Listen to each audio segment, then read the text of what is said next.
السلام عليكم ورحمة الله وبركاته.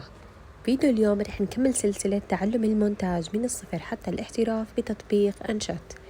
قبل ما نبلش بالفيديو بدي أحكي لكم إني مثلكم قائمة تشغيل حتى تقدروا تشوفوا هاي السلسلة بشكل مناسب.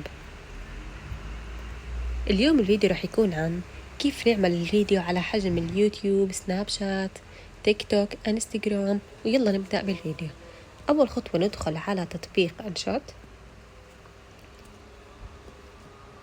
ونضغط على فيديو، نختار الفيديو اللي بدنا اياه، بعدين اضغطوا على حجم الصورة،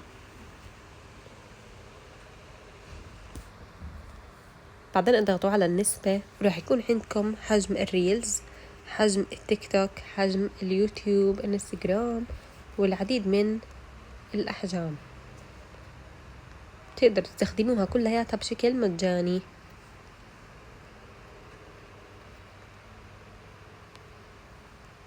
زي ما انتوا شايفين بتختاروا الشكل اللي بدكم اياه، بعدين تضغطوا على إشارة الصح. وكمان إذا ما بدكم الخلفية الموجودة جنب الفيديو بتقدروا تضغطوا على خلفية وتعملوا على إزالة.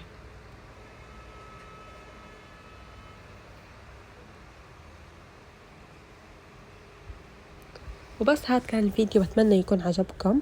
إذا عجبكم لا تنسوا تحطوا لايك وتشتركوا بالقناة وتفعلوا زر الجرس حتى يوصلكم كل فيديو جديد بينزل على قناتي.